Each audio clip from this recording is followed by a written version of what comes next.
depan pulang habis orang sudah meninggal. Karena orang-orang di sini itu suka apa ya, sompral ya kalau kata orang Sunda ya. Jadi dan akhirnya kembali ke dirinya dia. Nah, inilah si Punggawa. Punggawa inilah tadi yang datang. Halo Sobat Mista, jumpa lagi dalam program Misteri Tempat Angker. Pada episode kali ini, tim Misteri Tempat Angker mendatangi rumah joglo terbengkalai yang sudah ditinggalkan pemiliknya selama kurang lebih 15 tahun lamanya. Rumah joglo tersebut berada di daerah Tapos, Ciawi, Bogor. Dan pada episode kali ini, tim investigator bersama seseorang yang mempunyai latar belakang pendidikan hingga S3 coba untuk menguak seluruh mitos, misteri, dan penampakan yang ada di rumah tersebut. Bagaimana tanggapan seorang S3 terhadap dunia mistis? Ingin tahu kelanjutan penelusuran tim Mista? Saksikan terus tayangan ini selama kurang lebih 60 menit ke depan. Dan jangan lupa untuk tekan tombol like dan subscribe serta aktifkan loncengnya untuk terus menyaksikan episode-episode terbaru dari Misteri Tempat Angker.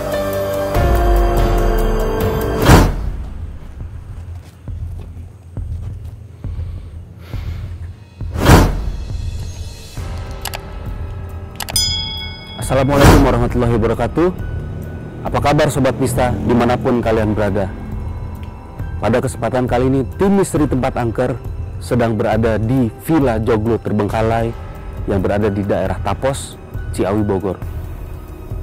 Villa tersebut yang berada di belakang saya ini sudah ditinggalkan pemiliknya selama kurang lebih 20 tahun dan banyak meninggalkan cerita-cerita mitos, bahkan cerita-cerita mencekam kepada masyarakat di sekitar sini.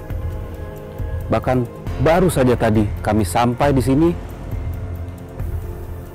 banyak sekali informasi yang mengatakan ada penampakan-penampakan bayangan hitam besar, gundurwo, dan tadi siang ada yang melihat sesosok wanita cantik menghelai rambutnya duduk berada persis di samping kanan saya ini.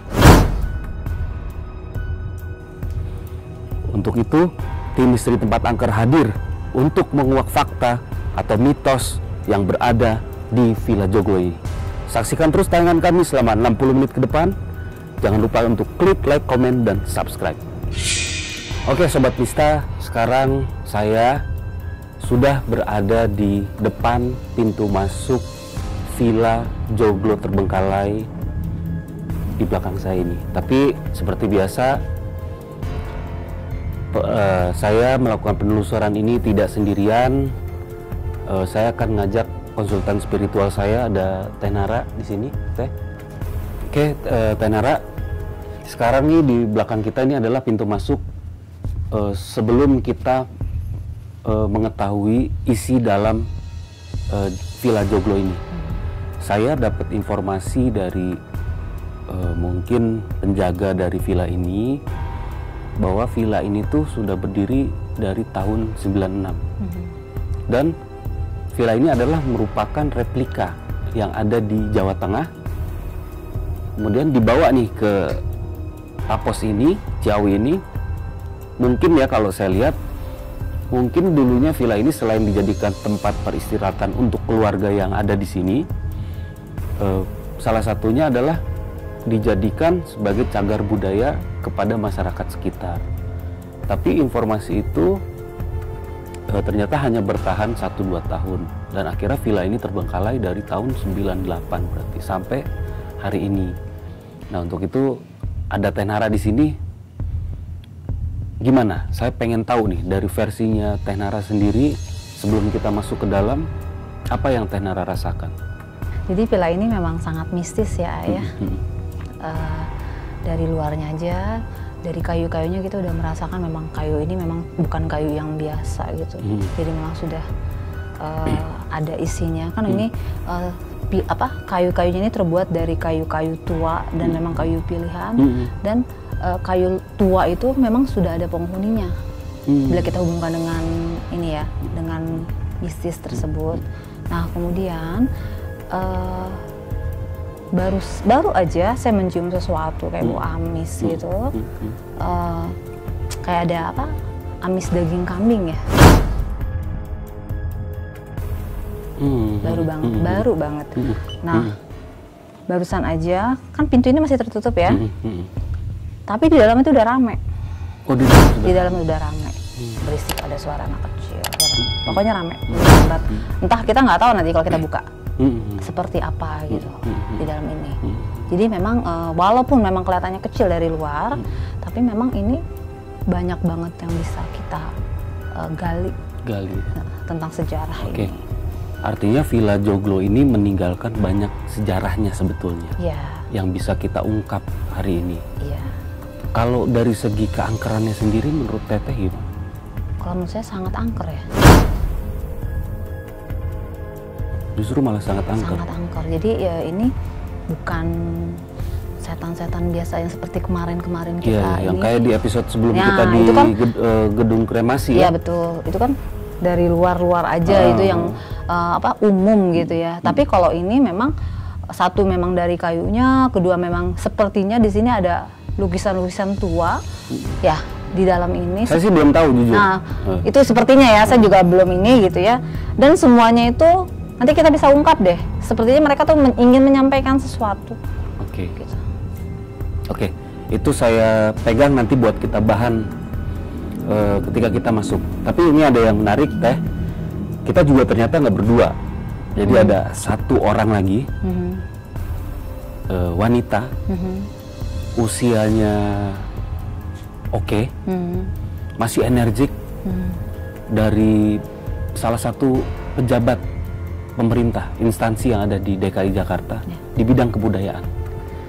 Jadi saya undang beliau untuk datang mengikuti program kita.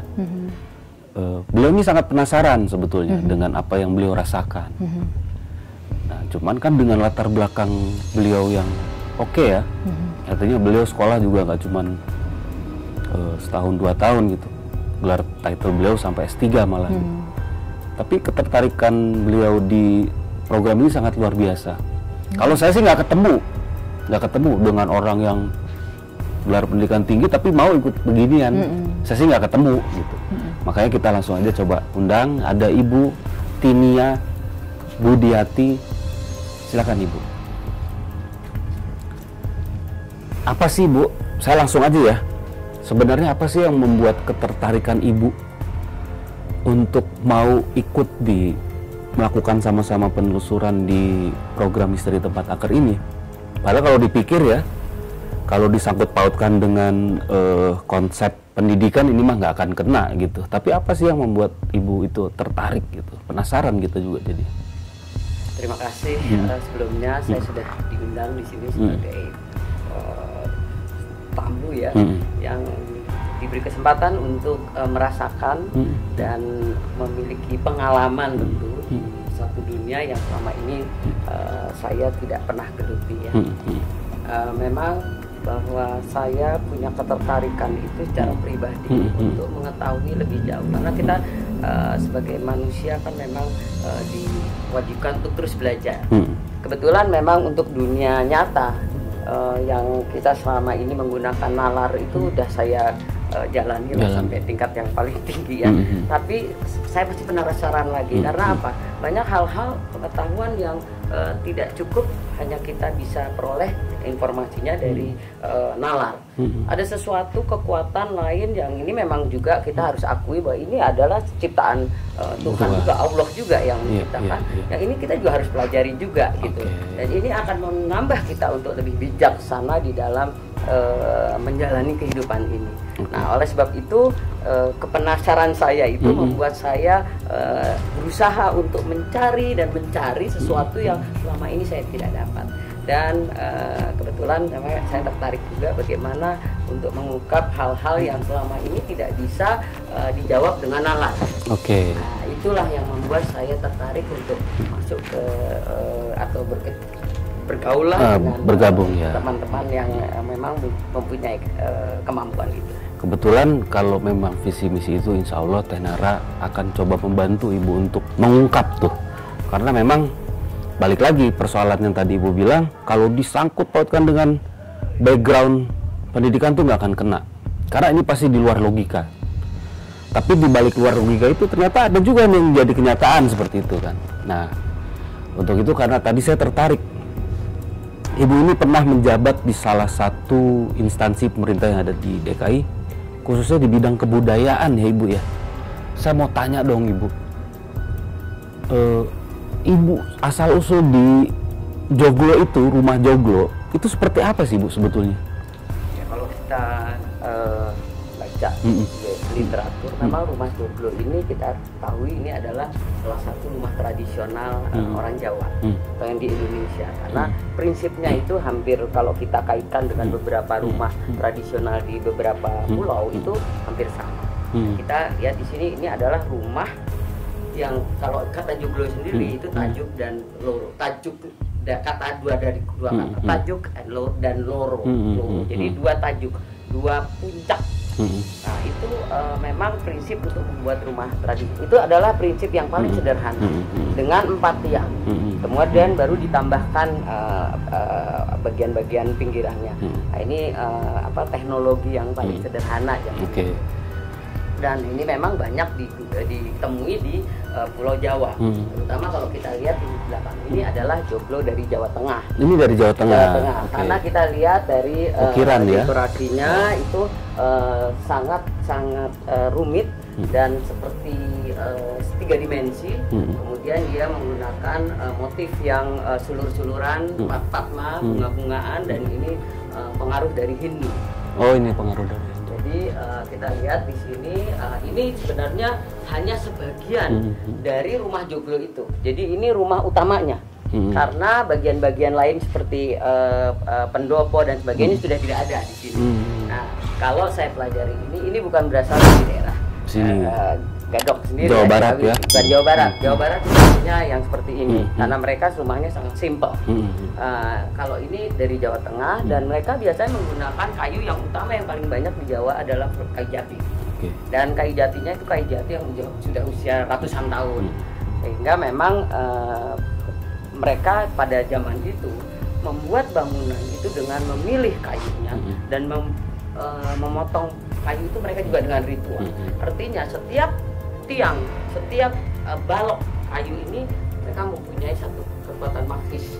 Nah, inilah yang membuat kenapa rumah-rumah Joglo itu tidak sembarangan. Jadi dia punya karisma. Kenapa? Karena kalau orang setiap prosesnya karena dilakukan dengan satu buah ritual itu ya. Dan itu dipilih kayu yang betul-betul sudah ratusan tahun, bukan sembarangan kayu. Gitu. Oke, sekarang saya ganti ke Tenhara. Teh, kenapa harus proses rumah Joglo itu dilakukan dengan satu buah ritual? Ya karena kan kayu-kayunya udah kayu lama, dan kayu lama itu kalau dari segi spiritualnya ini atau mistisnya itu sudah berpenghuni. Jadi kita nggak bisa sembarangan. Oke. Artinya mungkin apakah iya betul dengan proses ritual itu mungkin salah satunya untuk menjaga juga rumah itu mungkin, atau memang ada prosesi lain gitu Teh? Yang tujuannya khusus untuk apa gitu, nggak ada ya? Atau gimana? Kalau prosesi lain sih nggak ada ya, jadi memang kita secara ritual gitu ya untuk membangun rumah ini dari kayunya kan nggak sembarangan, karena memang sudah berpenghuni, mungkin memang karena kayu itu sudah ratusan tahun, jadi kita menghargai. Kalau tidak kita hargai secara spiritual atau kita mengadakan ritual-ritual seperti itu, nanti dikhawatirkan nanti mereka tidak terima dan akan mengganggu kita gitu. Itu satu pengalaman saya ketika saya menjadi kepala museum, salah satu museum yang tertua di Jakarta. Saat itu tahun 2000 ada renovasi ya, museum itu di kota. Pemborong waktu itu tanpa ada upacara tertentu, dia main potong aja, karena ada beberapa bagian yang sudah dimakan rayap. Cuman usianya udah 300 tahun bangunannya saja. Bayangkan kayunya sudah lebih tua lagi kan. Nah, pada saat itu percaya atau tidak percaya, kami itu seperti diganggu di mimpi waktu itu, didatangi kakek-kakek. Kamu pikir saya itu kayu? Gitu kata dalam mimpi itu. Saya bukan kayu, main potong saja. Harus ini dong, pakai tata cara yang benar gitu. Itu dalam mimpi itu. Jadi besoknya tuh ada beberapa kejadian ya, ini Ya itu makanya yang saya bilang. Tapi kejadian tukang jatuh, ada yang makan korban lah intinya. Di atas tega. Nah, akhirnya kami demi keselamatan semua, ya akhirnya apa yang dikatakan oleh kakek dalam mimpi itu ya kami ikuti untuk keselamatan. Sesudah itu kita tidak, jadi kami tidak sembarangan tapi melakukan semacam kayak selamatan lah, menghormati dia gitu ya. Oke. Menurut Teteh gimana tuh tentang kejadian itu? Bener ya ternyata ya? Bener. Dan relief ini juga sembarangan ini Bu Ira. Iya. Ada maknanya dan ada isinya masing-masing. Dari setiap topang kayu yang ada ini ada isinya semua. Gitu. Nah, oke, kita nggak nunggu lama. Kita coba melakukan penelusuran ya, Teh Nara sama Ibu Tinia. Mudah-mudahan Ibu Tinia bisa merasakan nih pengalaman baru yang akan dipandu nih sama Teh Nara nanti kita ke dalam. Karena gini, di dalam ini banyak kabarnya ya, banyak sekali lukisan, tapi saya belum tahu juga di dalam itu ada apa. Nah, mudah-mudahan nanti bisa bersinergi. Ibu nanti juga kalau ada pertanyaan apa yang ingin tanyakan ke Teh Nara, silakan tanyakan aja. Baik. Oke ya, oke Sobat Mista, jangan kemana-mana. Kita bertiga mau masuk ke dalam. Oke. Wah, dahsyat. Banyak rupanya Teh. Lukisan-lukisannya ini lukisan Bali kayaknya ya. Apa yang Teteh rasakan apa nih pertama kali masuk nih? Kalau untuk pertama kali masuk sih lukisan ini hanya menggambarkan kehidupan aja, kehidupan masyarakat, terutama sepertinya ini kan di Bali ya. Kalau kita lihat gitu ya, jadi ini tidak terlalu mistis, ini biasa aja. Nah, ini leak ya. Mana? Ya kan? Iya. Tapi sih memang kalau saya ya, kalau ada kaitannya dengan lukisan sih, memang kalau buat saya sudah pasti angker. Iya. Apalagi tempatnya udah lama nggak ditempati gitu ya. Kalau buat saya gitu. Kalau yang Ibu rasain apa nih? Yang Ibu rasakan? Kalau saya merasakan ada beberapa lukisan yang memang punya sorotan mata yang tajam dan itu mempunyai energi itu aja. Jadi ada beberapa yang seperti kalau saya melihat sana ini.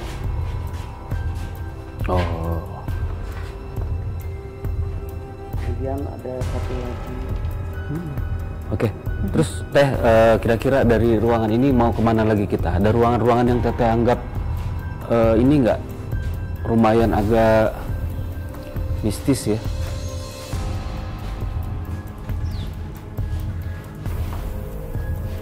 Langsung ke sini atau kita cari ruangan lain dulu? Boleh, kita ini dulu, di sini dulu. Sini Terus dulu. di sini juga ada. Ini kan banyak guci nih. Guci-guci juga ya? Ini guci, kemudian ada patung-patung dari kayu ya? Paling murah.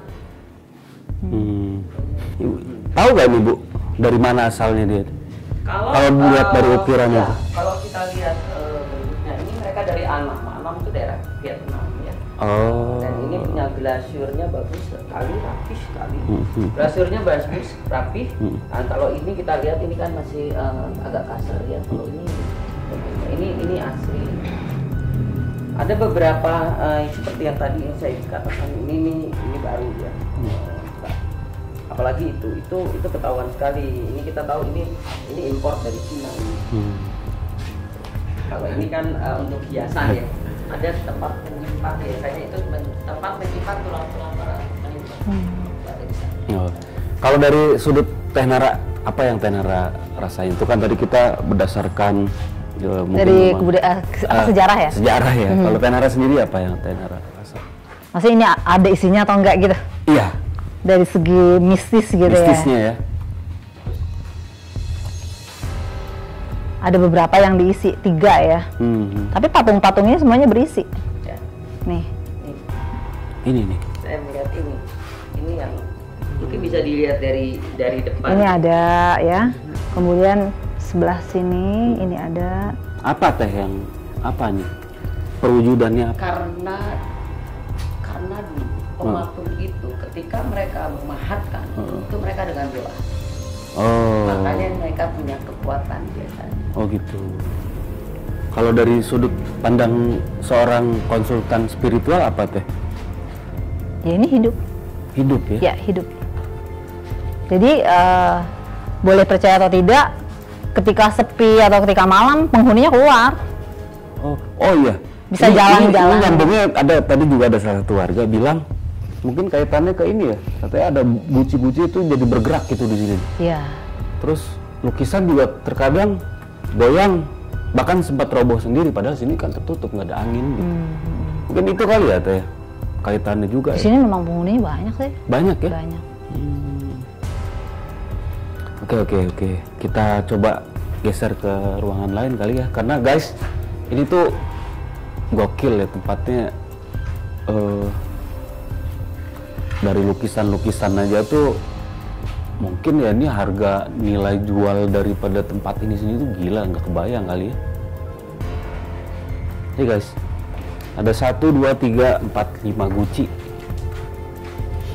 yang sangat menarik perhatian. Apa yang Teteh rasain? Mistis ya. Mistis ya? Apa ya, selain mistis? Apalagi yang Teteh rasakan? Selain mistis? Selain mistis sangat mistis gitu aja. Sangat mistis? Sangat mistis. Oh jangan kesenggol itu. Saya ngerasa ini ada satu, tahu, ada lukis. Nih.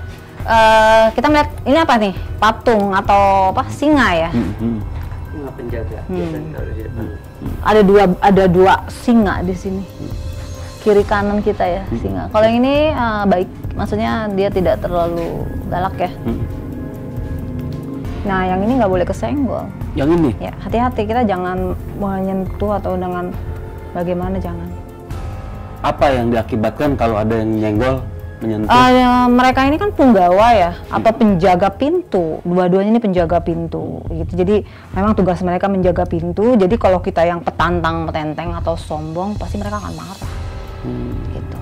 Atau kita gue hebat loh gitu loh, gue jago, gue hebat, pasti dia sangat tidak suka. Sopan lah, kalau masuk ke rumah joglo gini harus sopan. Harus sopan. Ya, itu nggak ada masalah insya Allah.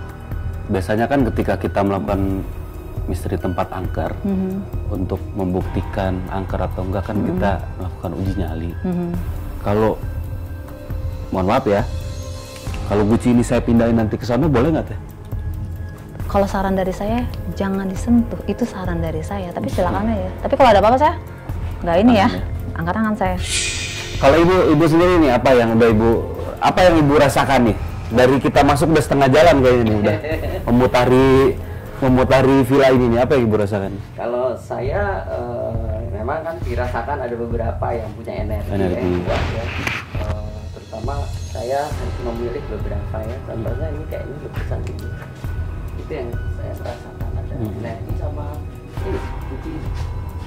Kalau ini saya nggak ini, tapi ini karena ini biasanya digunakan dari Kalimantan. Biasanya digunakan untuk menyimpan tulang-tulang orang yang sudah meninggal. Teh boleh dibuka nggak? Kosong sih itu. Iya.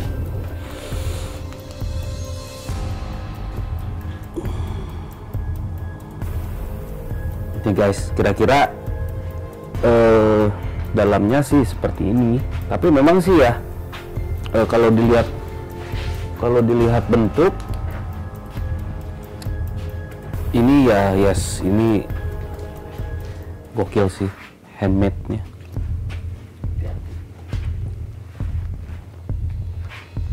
Ada kakek-kakek aja. Nah, kita ke ruangan ini ya sekarang ya. Dahsyat guys. Oke, assalamualaikum. Assalamualaikum.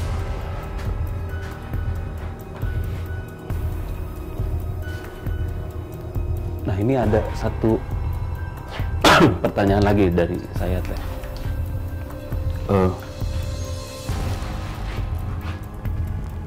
Seperti yang saya bilang, saya ini nggak cuma 1 kali 2 kali ngelihat rumah joglo gitu ya, mau punya teman, punya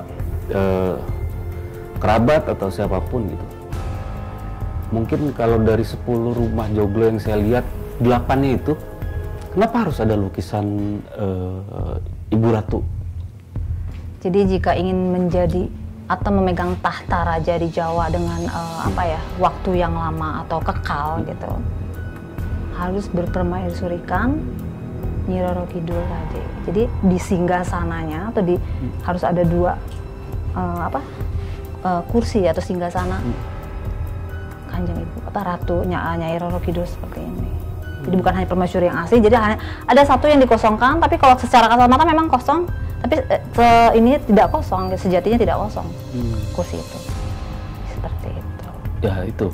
Tapi kaitannya banyak yang ada lukisan seperti ini untuk rumah joglo itu sendiri?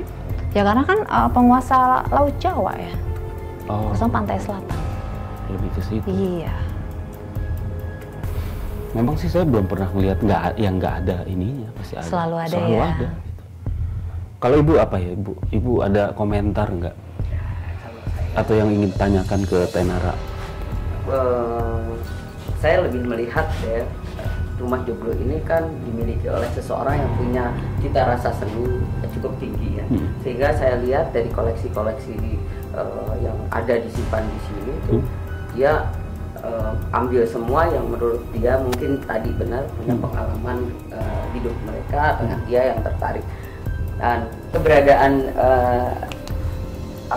lukisan Nyai Roro Kidul ini itu sebenarnya lebih kepada dia dipengaruhi oleh mitos. Karena memang kita semua tahu bahwa penguasa Laut Selatan, siapapun yang ingin berkuasa di tanah Jawa itu harus bisa menjadi bagian daripada punya keterkaitan dengan atau juga dilindungi oleh penguasa Laut Selatan. Sehingga sangat mungkin sekali pemilik dari joglo ini dia juga melihat bahwa saya harus punya ini karena ini tokoh yang luar biasa gitu untuk Pulau Jawa ya gitu.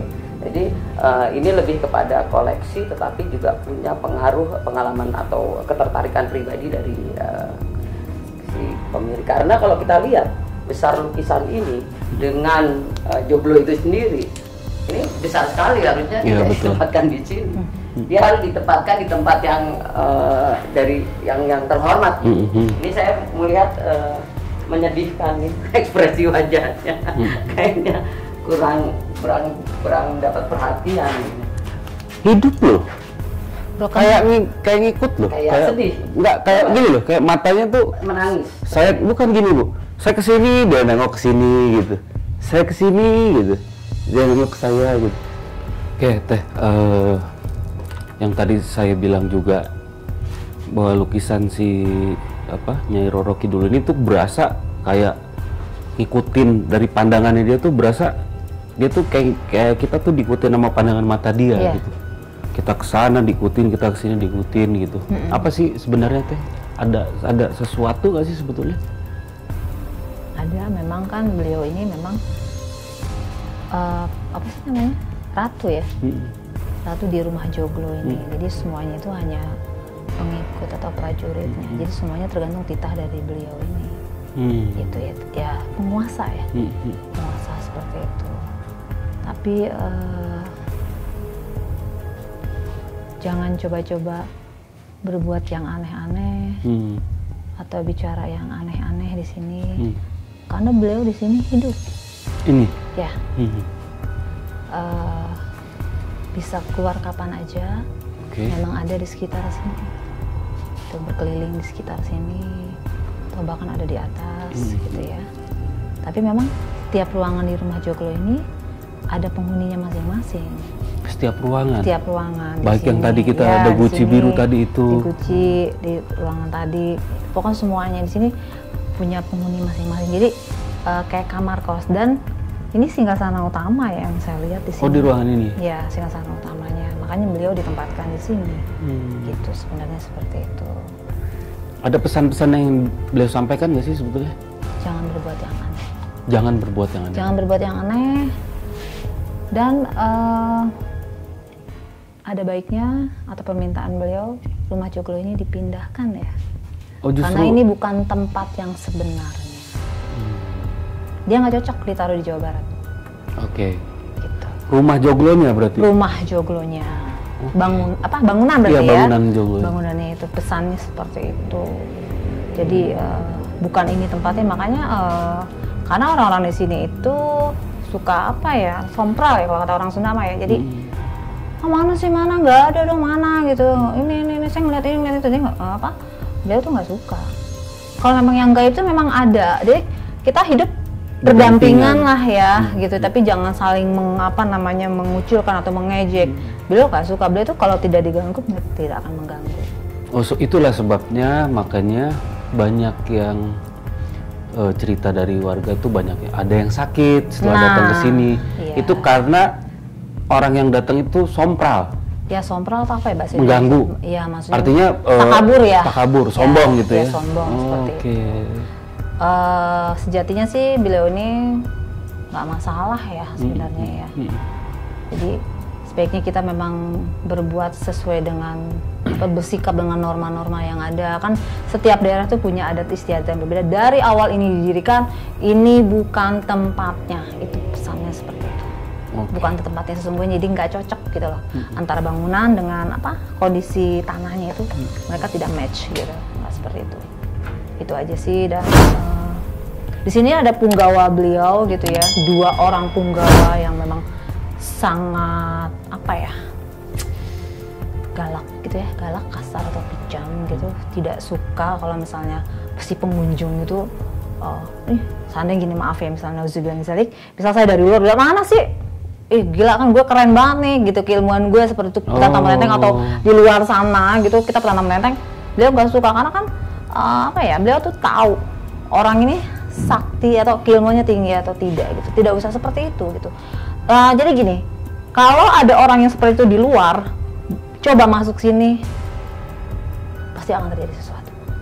Gitu aja. Gitu. Jadi kalau kita masuk sopan, maksudnya dengan mengucapkan salam, di sini seperti kita hari ini hanya ingin meneliti, tidak ada yang harus kita ini. Semua mereka yang ada di sini tidak bermasalah. Oke. Gitu aja.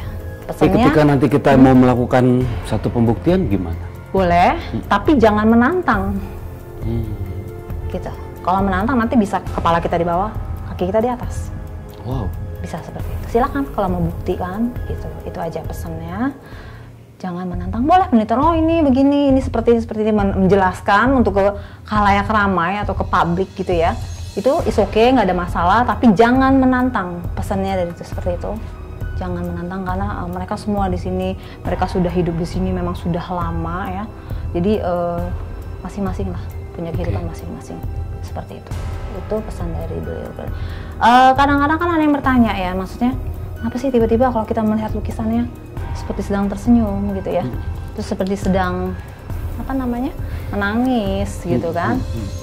Jadi gini, jika kita masuk ke dalam rumah joglo ini dalam kondisi yang sombong, pasti ekspresi beliau akan marah. Ekspresi wajahnya marah, tatapan matanya pasti merah. Tapi jika kita kesini sopan, insya Allah beliau juga nggak ada masalah. Saya sering eye contact ya dengan beliau ya, maksudnya nggak apa-apa. Mereka juga dengan senang hati dikunjungi. Dan jangan salah, semakin tinggi ilmu seseorang seperti ilmu padi, menunduk, semakin merunduk, dan tidak perlu kita yang gue hebat loh, gue keren loh, nggak butuh seperti itu gitu. Itu aja. Jadi mereka welcome semuanya, insya Allah yang ada di sini, selagi kita memang pada jalurnya masing-masing, dan dipersilahkan, boleh kita menyusui semuanya, ini boleh. Malah kita diundang 2-3 kali ya untuk tetap datang ke sini, karena harus ada yang digali. Di sini ada 2 makam yang harus kita gali, gitu loh. Digali secara, bukan digali secara ini ya, jasmaninya bukan, tapi kita buka itu makam siapa gitu. Ada 2 di sini, ada 2 makam di dalam 2 ruangan itu yang memang sebenarnya mereka itu tidak terima, atau maksudnya tidak wajar seperti itu. Oke, guys, jadi gini, itulah yang akhirnya kenapa gue suka banget nih. Artinya gini, ini justru menambah wawasan ya. Karena gue speechless sih tadi. Teh Nara banyak menceritakan tentang kehidupan, kebudayaan. Terus ibu juga bantu dengan sejarah-sejarahnya gitu. Tapi ya memang sejujurnya memang kita hidup tuh berdampingan gitu. Dan pesan-pesan yang tadi disampaikan itu sebetulnya kalau buat gua pribadi itu tidak hanya di sini, dimanapun tempatnya. Ketika kita mendatangi satu tempat yang baru, memang idealnya kita harus sopan. Ya nggak mungkin juga kita datang ke satu tempat yang baru kita petatang tenteng terus sejago-jagoannya dia gitu sebagai manusia, yang ada apa? Tewas, digebugin orang, ya kan? Memang pesannya itu bagus sih. Artinya nggak cuman, memang itu pesan yang nggak cuman kita dapat untuk di sini sebetulnya. Iya. Apa ini Bu? Namanya Ibu? Sokoguru. Sokoguru. Jadi rupanya dari 4 Sokoguru ini ada sejarahnya juga ya Bu ya? Ini salah satu, sebenarnya kalau kita larikan kepada teknologi, ini adalah teknologi pembuatan rumah joglo, di mana ini adalah 4 yang utama atau disebut dengan Sokoguru, yang menopang penopang utama.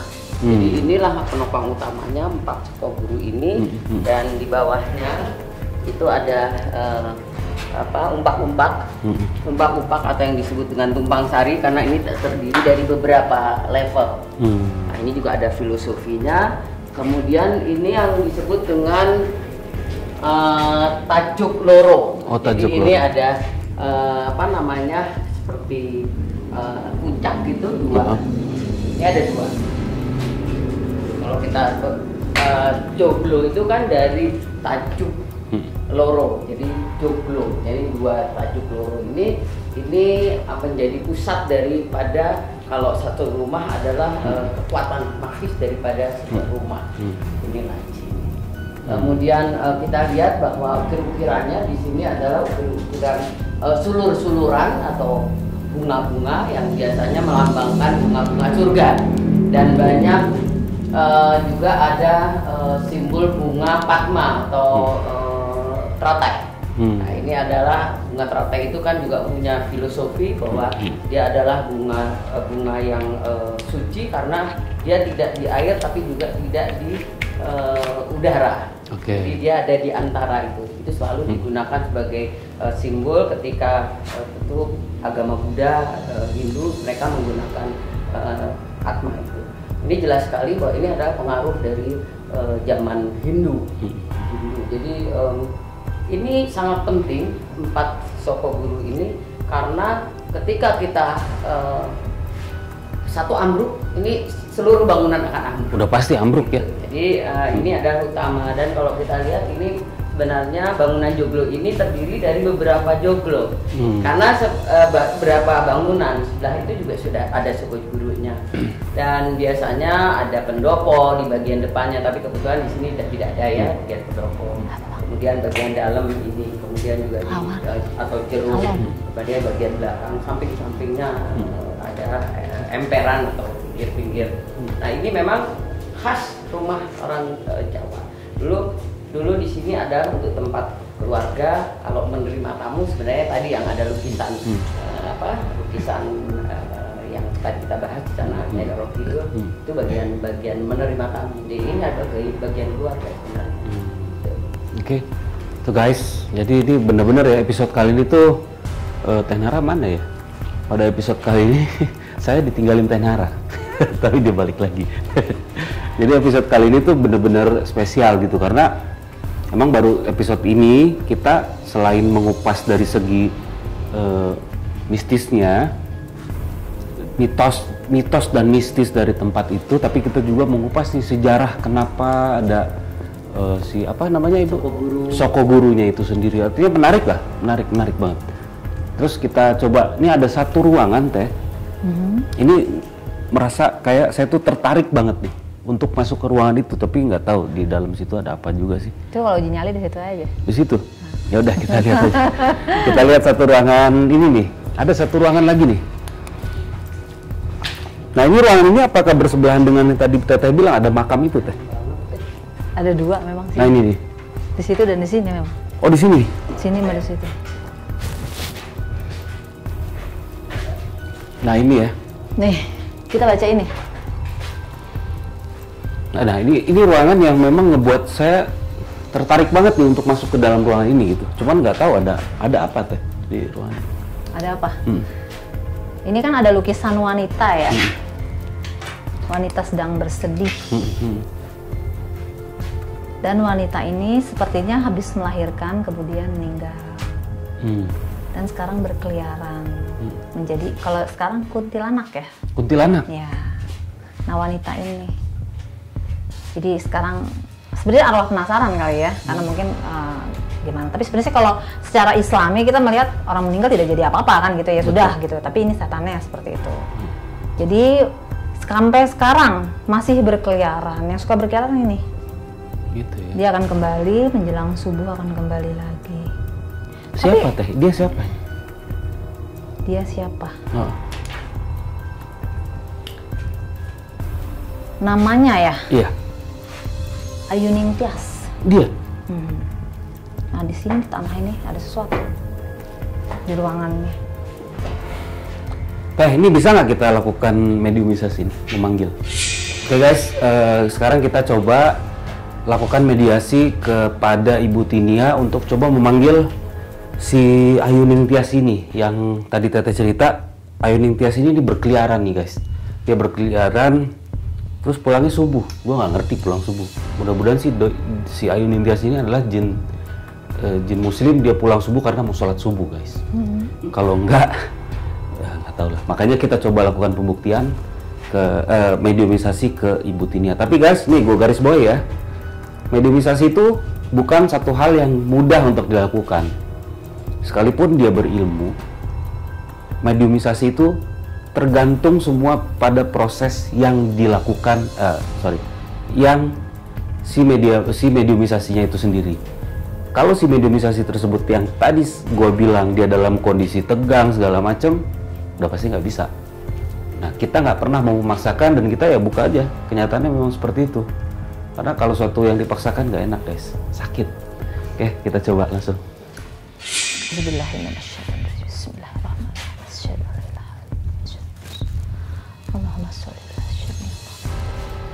Pada saat Tenara mencoba melakukan mediasi melalui tubuh Ibu Tinia untuk mencoba berkomunikasi dengan sosok Ayuning Tias, salah satu kru kami pun menjadi sasaran penghuni makhluk tersebut, sehingga membuat kru kami pun kerasukan.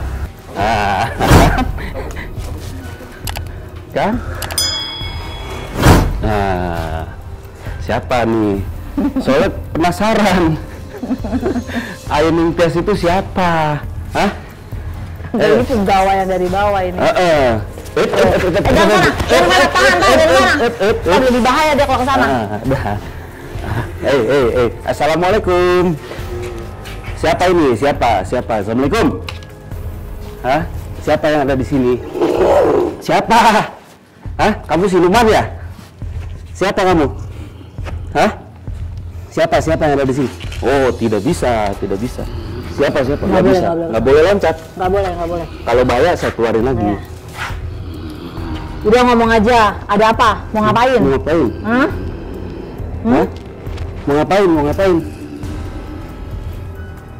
Ayo. Oh gini deh, kamu nggak bisa ngomong. Kamu keluar dulu ya. Kita keluarin. Enggak.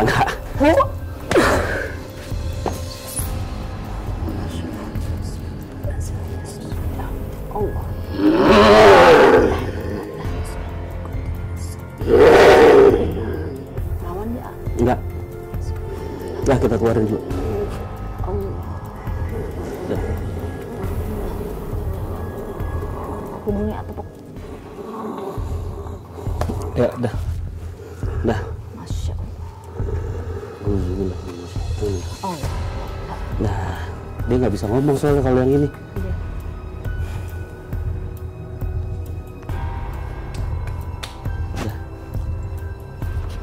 Ada minum nggak?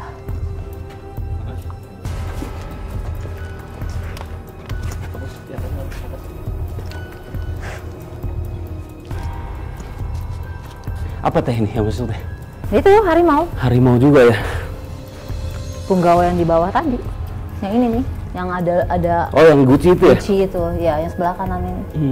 Oh, jangan ke sana nanti lebih bahaya. Iya. Nah, oke. Iya, ini siapa? Ya, mau duduk dia. Oh, Nyai. Oh. Assalamualaikum. Ini siapa? Siapa ini yang masuk ke Bang Denny? Hah? Siapa? Kamu siapa? Jin? Siluman? Oh, tahu. Ayu Ningtyas. Ayu Ningtyas ya? Bukan? Oh, bukan. Oh. Ratu nggak mungkin. Hah? Siapa? Panjang rambutnya. Siapa namanya? Nggak mau? Tadi dari kamu. Hah? Dari kamu. Apa? Yang dari kamu. Yang ada di kamar? Si Ayu itu? Kenapa sih ketawa-tawa? Hah? Kamu Ayu Ningtyas? Hah? Kamu pasti cantik ya? Nih, saya bilangin ya. Nih, saya punya, nih ya. Nih, saya punya apa nih? Lipstick nih ya. Ya. Kalau kamu nggak ngomong, nih mukanya saya coret-coret nih. Mau? Hah? Oh, mau? Mau? Hah? Siapa? Ih, genit nih. Coret dikit ah. Ini gimana? Siapa, Hah? Siapa? Ayo ngomong. Dah, kalau nggak mau keluar deh, kasihan. Keluar. Kita pengennya dapetnya yang bisa, yang ngomong, bisa cerita.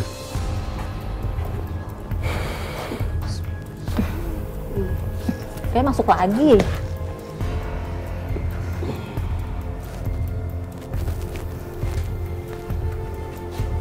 Ini siapa sekarang? Coba kita lihat dulu. Kamu udah berapa lama ada di sini? Sudah puluhan tahun. Apa tujuan kamu ada di sini? Menjaga siapa? Kenapa harus dijaga rumah ini? Rumah ini kan nggak kemana-mana. Iseng di sini semua. Oh, banyak yang orang iseng. Kamu yang ada di bawah? Dari tadi kamu ngikutin terus ya? Kamu mau masuk dari tadi ya?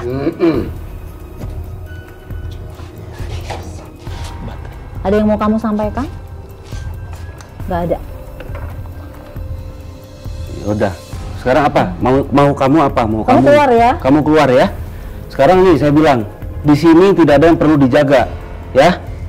Kamu jangan iseng juga ya? Kalau kamu kesini. ya, kalau kamu memang mau ada di sini, kamu jangan iseng.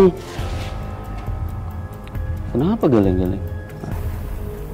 Nggak iseng. Oh, nggak iseng. Terus, oke. Terus kamu maunya gimana?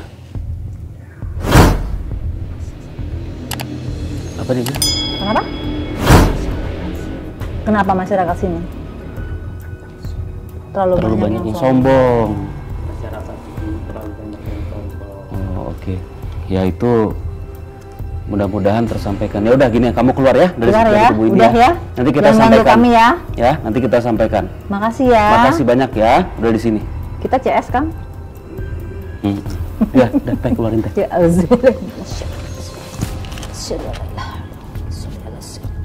Allahu Akbar. Kan kita cut dulu deh. Ya. Oke guys.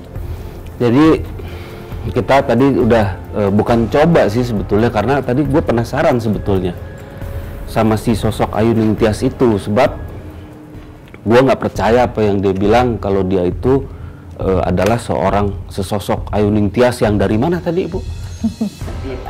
Putrinya Adipati. Putrinya Adipati, saya nggak percaya. Jajaran apa? Nah, Nggak tahu, saya nggak pernah ingat lagi.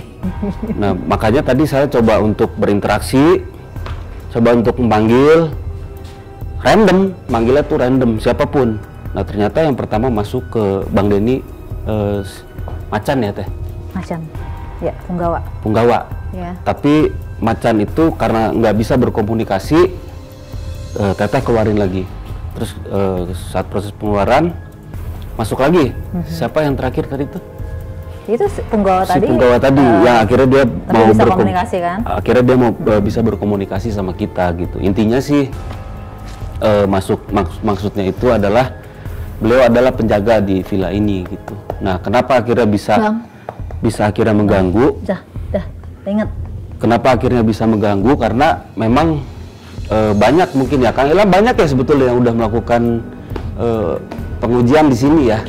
Mungkin tepatnya bukan pengujian kali ya, tapi mereka lebih ingin mengeksplorasi apa sih yang tersimpan di Villa Joglo ini gitu sebetulnya gitu. Sampai akhirnya mungkin kaitannya ke yang tadi Teteh bilang di awal, mungkin ada hati orang tuh yang sombong, merasa keilmuannya tinggi, akhirnya diganggu dan akhirnya kembali ke dirinya dia. Nah, inilah si Punggawa ya.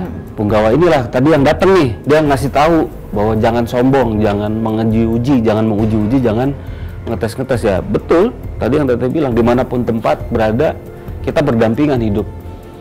Harus sama-sama menjaga, sama-sama menghormati lah. Meskipun dia tidak nampak, tapi ada di samping kita gitu. Nah, oke guys, kita break dulu. Habis ini Ibu Tinia akan melakukan eksplorasi, mencoba untuk merasakan pengalaman mistis di program Misteri Tempat Angker ini. Ya Ibu ya, siap ya? Oke.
Alhamdulillah, ternyata yang di sini semua baik dengan saya. Mereka sangat berkawan dan tidak mengganggu, dan mereka baik-baik semuanya, sehingga tidak ada perubahan dari rasa perasaan saya. Tapi saya merasa di sini mereka semua berkawan dengan saya, dan mereka tahu bahwa saya tidak akan mengganggu mereka.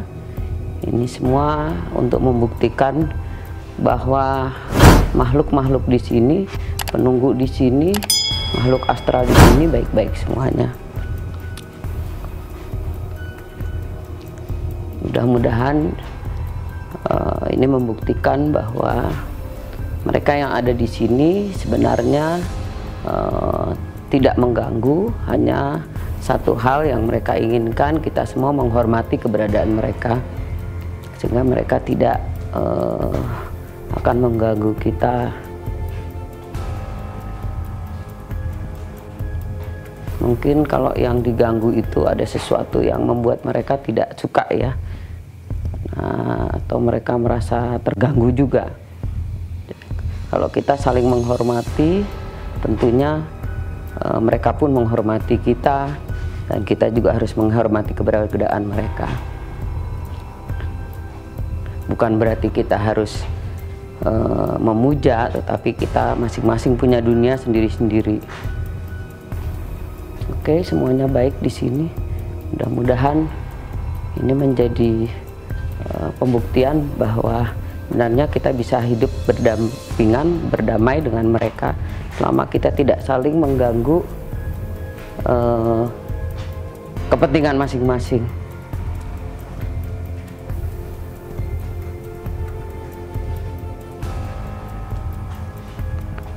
Suasana di sini nyaman-nyaman saja buat saya, tidak merasa udara semakin terasa dingin ataupun bagaimana, nyaman saja buat saya.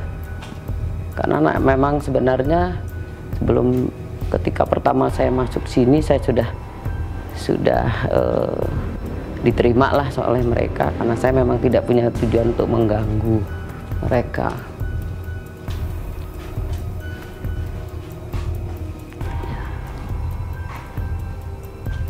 Dan memang di sini rumah joglo ini juga rumah yang memang dibuat secara dengan energi positif ya.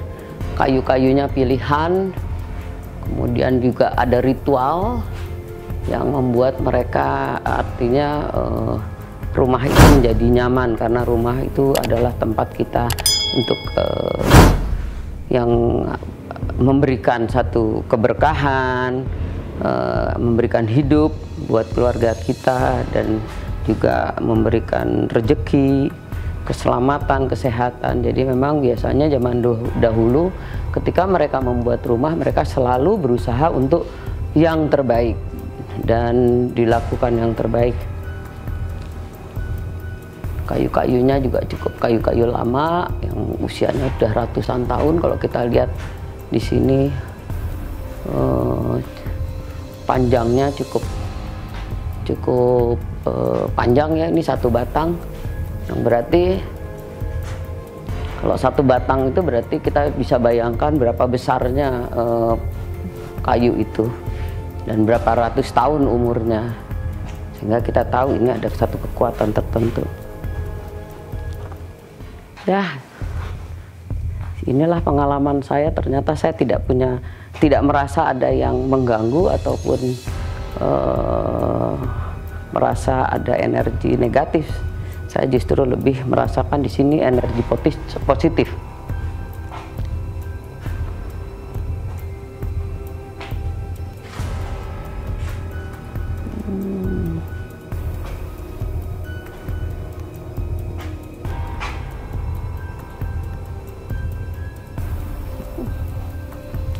Baik-baik, semuanya baik-baik.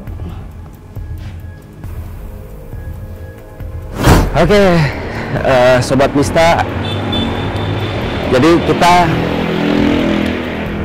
sudah melakukan satu buah investigasi ya, Teh ya, sama Ibu ya, di Villa Joglo ini. Rupanya banyak pengalaman-pengalaman baru juga nih buat saya khususnya ya, sebagai host di Misteri Tempat Angker, karena memang saya belum pernah juga mengalami seperti ini gitu. Jadi kita beruntung sebetulnya datang ke satu tempat. Di situ ada tempat yang menceritakan tentang kebudayaan, sejarah-sejarahnya tempat tersebut gitu. Terus juga tadi Tenara juga lumayan menceritakan tuh apa yang dirasa tuh cocok sebetulnya. Kita mulai aja deh ya. Jadi Tenara nih, kesimpulannya apa setelah kita melakukan investigasi di rumah Villa Joglo ini? Kesimpulannya gini. Kan sebagian orang ya katanya yang datang ke sini tuh mengalami sesuatu hal yang apa ya, menyeramkan gitu kan. Ada yang apa namanya, kemasukan lah, muntah darah dan sebagainya. Itu tergantung dari niatan kita ketika kita berkunjung ke suatu tempat ya, apalagi rumah Joglo ini. Jadi insya Allah kalau niat kita baik, insya Allah tidak akan ada apa-apa. Oke. Gitu aja. Yang penting tergantung dari niat kita aja gitu. Oke. Dan kita harus menjaga, saling menghargai gitu. Dan memang bahwa kita berdampingan hidup dengan mereka. Betul. Kalau dari Ibu sendiri, apa yang Ibu rasakan? Tadi kan Ibu sempat melakukan uji nyali juga ya. Apa yang Ibu rasakan? Dan secara keseluruhan dan secara tadi pas Ibu uji nyali sendiri. Kalau saya merasakan bahwa ternyata apa yang diceritakan oleh masyarakat bahwa di sini rumah Joglo itu angker dan sebagainya, ternyata ketika saya masuk semuanya welcome tuh, artinya suasananya juga baik dan tidak ada sesuatu energi yang negatif yang saya rasakan. Jadi energi yang saya rasakan itu justru malah positif di situ. Apalagi kan memang ini tempat yang kita tahu bahwa tadi sesuai dengan informasi Teh Nara bahwa harus yang datang ke situ tuh harus menghormati, jangan sombong, jangan sembarangan. Nah itu selama kita melakukan itu, saya kira mereka juga tidak akan mengganggu kita. Jadi saya pikir kita harus juga bisa hidup bersama-sama dengan mereka dan saling menghormati. Mereka pun juga akan menghormati kita. Nah, saya tidak mengalami satu gangguan-gangguan yang negatif ya di sini ya. Saya justru malah merasakan sesuatu yang positif di sini. Nah, secara tadi Ibu melakukan penelusuran dan atau uji nyali ya, gimana? Ibu merasa terpuaskankah dengan kan Ibu nih datang nih seakan-akan Ibu nih penasaran gitu dengan apa ya Teh bilangnya ya, dengan industri, bukan industri apa ya, dunia lain ini gitu. Ibu kan penasaran. Nah, apa tadi, gimana tuh kesimpulan? Justru saya jadi sadar bahwa ternyata yang disebut dunia lainnya juga nggak lain juga, sama seperti kita, hanya memang mereka energinya lebih kuat ketika malam hari ya. Tapi saya lihat itu seperti mereka sama seperti kita juga lah gitu. Nah, jadi saya bersyukur bahwa kesempatan ini saya diberikan pembuktian sendiri bahwa kita sebenarnya nggak perlu takut dengan kehidupan malam atau energi-energi itu, selama kita juga tidak mengganggu mereka. Oke guys, jadi gini, kesimpulannya adalah itulah misterinya dari ketika kita sedang melakukan satu buah pengujian atau pembuktian gitu ya. Karena satu tempat itu tidak meskipun terlihat angker, tidak melulu terlihat angker buat si penguji tersebut. Atau sebaliknya, ada juga tempat yang memang terlihatnya bagus, terlihatnya tenang, bagus, indah gitu, tapi malah di situ ada satu buah keangkeran. Tapi balik lagi, yang Tenara bilang itu saya setuju banget. Datang ke satu tempat, pada intinya ketika kita datang ke tempat itu dengan perasaan untuk bukan untuk menantang, bukan untuk coba-coba, ya pada kenyataannya kesimpulannya ada di Ibu. Dia akan merasa dia disambut, dia welcome, dia tidak merasa terganggu di situ. Jadi sebetulnya nih episode ini benar-benar banyak ngeberi buat saya, balik lagi khususnya ini wawasan baru lah buat saya gitu. Oke, Sobat Mista, Ibu ada yang ingin disampaikan Bu sebelum kita tutup program ini? Saya mengucapkan terima kasih sekali kepada Kang Angga dan Teh Nara yang memberikan kesempatan saya untuk uji nyali. Jadi saya bisa tahu sebenarnya seberapa besar nyali saya gitu. Karena terus terang aja saya sudah berusaha untuk bisa ikut dalam beberapa program tapi ditolak. Alhamdulillah saya di sini diterima dan mudah-mudahan yang lain para penggemar atau netizen ini kalau mau silahkan hubungin Kang Angga atau Teh Nara. Mereka bisa coba di sini karena di sini tidak ada welcome, semua terbuka dan kita akan tahu bahwa kita itu sebenarnya hidup berdamai dengan dunia lain juga. Terima kasih. Oke Sobat Mista, terima kasih sudah menyaksikan tayangan Misteri Tempat Angker di channel YouTube Misteri Tempat Angker. Di sini tim Misteri Tempat Angker hadir coba untuk menguak sebuah mitos atau fakta dari sebuah tempat yang terbengkalai, atau rumah yang terbengkalai, atau gedung yang terbengkalai, atau bisa juga daerah-daerah Anda dianggap angker. Ingat Sobat Mista, mitos itu bisa saja dibuat oleh penduduk terdahulu untuk mencegah terjadinya hal-hal yang tidak diinginkan di daerah tersebut. Tingkatkan keimanan kita kepada Allah Subhanahu wa Ta'ala agar kita tidak terlena dalam hal-hal kemistisan. Jangan lupa klik komen, like, dan subscribe untuk terus dukung channel YouTube Misteri Tempat Angker. Sampai jumpa lagi.